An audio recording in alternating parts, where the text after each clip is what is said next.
Decisões sobre custo e a teoria das restrições. A teoria das restrições, que vem no inglês chamado Theory of Constraints, ou TOC ou TOC, consiste em uma metodologia de análise desenvolvida pelo físico israelense chamado Eliyahu Goldratt. Envolvido com problemas de logística de produção, Goldratt elaborou um método de administração da produção totalmente novo e ficou intrigado com o fato de alguns métodos de administração da produção tradicionais e da contabilidade de custos não fazerem muito sentido lógico. Devemos lembrar que essa teoria das restrições foi desenvolvida no final dos anos 80 e início dos anos 90 do século passado. Esse foi um momento de grande crítica à contabilidade de custo, pois ela era uma teoria ainda relativamente nova e que passava por transformações. O próprio cenário econômico contribuiu muito para isso, onde nós tínhamos grandes ambientes inflacionários e a mão de obra direta, por exemplo, era considerada como um dos maiores custos que uma empresa tinha. Para ilustrar as ineficiências desse método, veja o exemplo da fábrica de instrumentos musicais Tindô Lelê Limitada. A empresa produz e comercializa dois produtos, os trompetes Tindô e os trombones Lelê. A área industrial da empresa possui dois departamentos distintos, a metalurgia e o acabamento. As características principais dos produtos Tindô e Lelê podem ser vistas a seguir. Observe então que temos esses dois produtos. Eles têm a mesma demanda, mas preço de venda diferente, dando, portanto, lucros diferentes e usam tempos diferentes no seu processo de fabricação.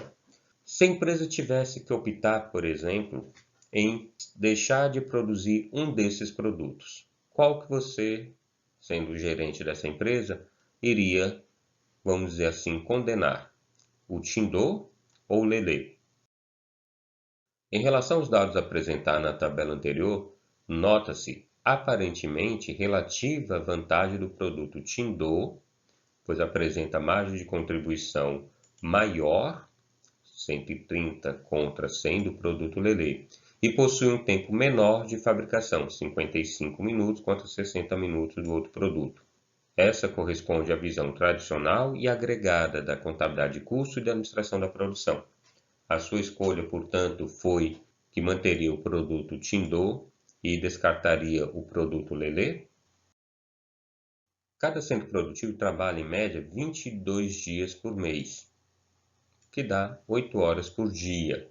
Esse é o tempo disponível do centro produtivo, ou seja, esses 22 dias a 8 horas por dia correspondem a 10.560 minutos. Assim, nota-se a impossibilidade de atender toda a demanda dos dois produtos. Conforme nós vimos na tabela anterior, para produzir 200 unidades do produto Tindô e 200 unidades do produto Lelê, seriam necessários 15.000 minutos. Aqui corresponde a soma do tempo gasto para cada um desses produtos, atendendo a 200 unidades deles, ou seja, 400 unidades, 200 de cada. A empresa trabalhando 22 dias por mês, a 8 horas por dia, tem somente 10.560 minutos disponível para a produção. Dessa forma, a quantidade de tempo disponível é inferior à quantidade de tempo demandada. Isso significa que a empresa não conseguirá produzir 200 unidades de cada produto. Alguém, ou seja, um desses produtos, deverá ser produzido em menor quantidade. Novamente eu pergunto, qual dos dois produtos você sacrificaria? Você produziria mais o produto Tindô ou mais o produto Lelê?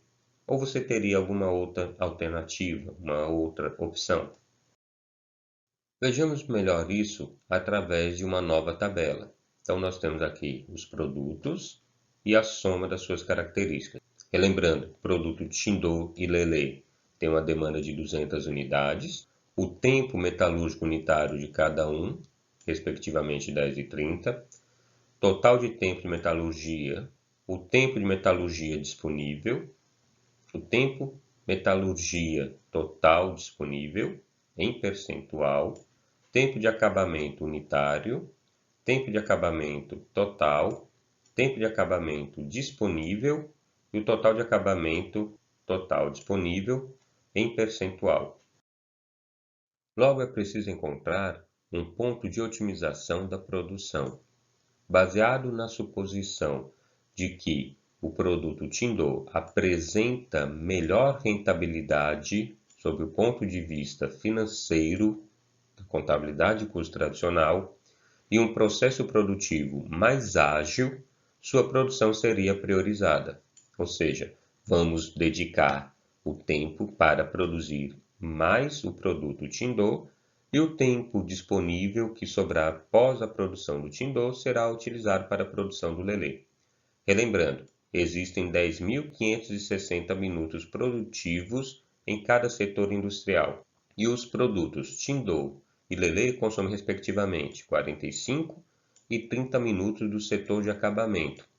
A empresa teria condições de elaborar 200 unidades do produto Tindô e com a folga produtiva remanescente, daria para produzir mais 52 unidades do produto Lelê. Se levarmos em consideração, portanto, o tempo desse setor, nós vamos ver que, se dermos prioridade ao produto Tindô, nós vamos conseguir produzir as suas 200 unidades e o tempo que sobra, a gente consegue produzir 52 unidades do produto Lelê.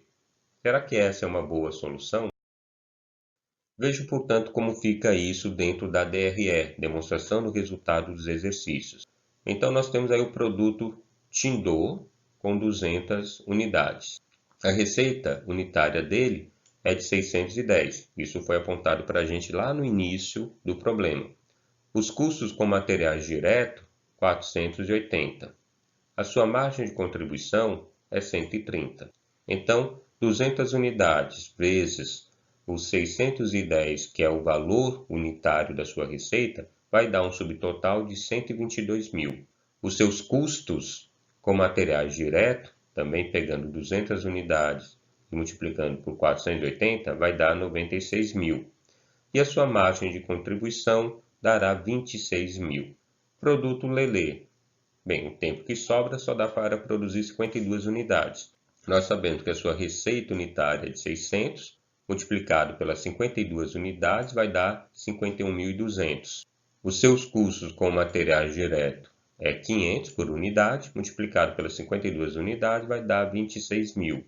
A margem de contribuição por unidade é 100, multiplicada por 52 unidades, vai dar 5.200. E aqui temos o somatório, 153.200.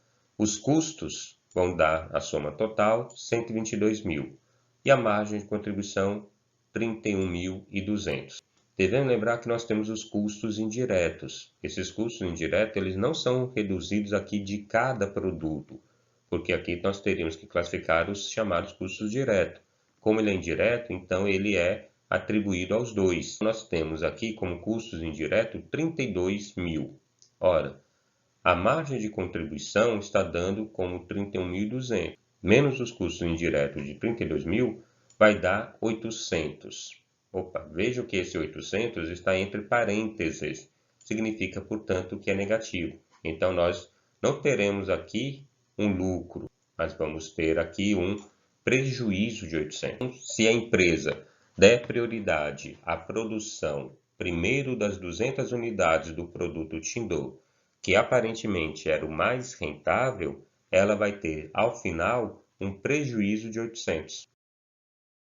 Bem, como nós falamos, então, a empresa acabaria tendo um prejuízo de 800 caso resolvesse produzir as 200 unidades do produto Tindô e o tempo restante de produção dedicasse ao produto Lelê. E se a empresa resolvesse produzir somente o Tindô, como é que ficaria? Pelo tempo que ela tem disponível para a produção, daria para produzir 235 unidades do Tindô. Lembrando que ela vai produzir só o Tindô, não vai produzir o Lelê. Será que a situação iria melhorar ou iria piorar? Observando o gráfico, então, nós temos aqui 235 unidades do Tindô e 0 unidades do Lelê. Receita 610, subtotal 143 mil. Vamos ter aqui a soma 143.350. Lembrando que, no caso aqui, nós não temos nada de produção para o produto Lelê. Custo com materiais direto. Unitário para o Tindô 480, multiplicado por 235 unidades, 112.800. Margem de contribuição 130 unitária, vezes as 235 unidades, 30.550. Os custos indiretos permanecem o mesmo, 32.000. A empresa teria aqui, portanto, um prejuízo ainda maior.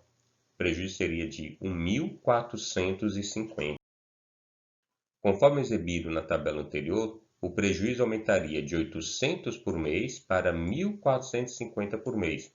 Ou seja, informações falhas extraídas dos relatórios contábeis tradicionais conduziriam a um processo de tomada de decisão equivocado. A razão consiste na existência de um desequilíbrio no uso desses setores fabris da empresa. O produto Tindô consome os recursos relativos aos tempos de processo dos diferentes setores de forma desequilibrada. 45 minutos de acabamento contra apenas 10 minutos de metalurgia. Dessa forma, o setor de acabamento, que recebe maior demanda produtiva, acaba funcionando como um gargalo produtivo e financeiro. É restrição que precisa ser analisada com bastante cuidado. A teoria das restrições de Goldratt preocupa-se com essa análise. Continuando com o exemplo, imagina-se que a direção da empresa, sabendo da existência do gargalo e na busca de otimização de seu recurso, priorizasse a produção do Lelê, com base na capacidade produtiva máxima de 10.560 minutos dos setores industriais, é possível fabricar 200 unidades do Lelê e 101 unidades do Tindô. Como é que ficaria então a demonstração do resultado do exercício a partir daí? Será que teríamos lucro ou teríamos prejuízo? Tindô, agora só 101 unidades. Lelê, 200 unidades. Estamos priorizando a produção do Lelê. Receita que nós vamos ter, portanto, do Tindô, 61.610, Lelê, 120.000. Custos, Tindô, 48.480, Lelê, 100.000. Margem de contribuição, 13.130, 20.000. Fazendo a somatória desses aqui, nós vamos ter uma nova receita, 181.610. Os custos com materiais diretos, 148.480. Margem de contribuição, 33.130. Custos indiretos permanece o mesmo, 32.000. O resultado é um lucro de R$ 1.130. Veja então que, priorizando o produto Lelê, a empresa passaria, nesse caso, a ter um lucro. Nessa situação, a empresa consegue, portanto, reverter a situação. O lucro é de R$ 1.130. Continuando com a análise, caso a gerência de marketing opte por concentrar os esforços na produção do Lelê, ou seja, usar todo o tempo disponível para produzir somente o Lelê e acabar com o Tindô. Nesse caso, o tempo disponível permitiria a produção de 352 unidades, que é a sua capacidade produtiva máxima, e o lucro vai se elevar para 3.200. Observe, portanto, que nesse caso, investir ou concentrar a sua produção naquele produto que aparentemente seria o que daria menor receita ou um resultado menor para a empresa, acaba mostrando-se mais vantajoso.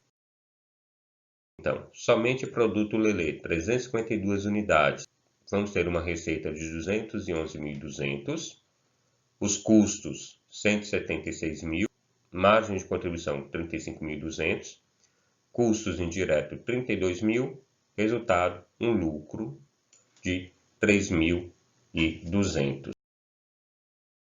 Ou seja, conforme o exemplo fictício da indústria de instrumentos musicais, alguns procedimentos da contabilidade de custos podem conduzir a algumas conclusões equivocadas. Nem sempre os relatórios permitem identificar corretamente o produto que melhor contribui para a situação financeira da empresa. Vale a pena a gente refletir sobre isso.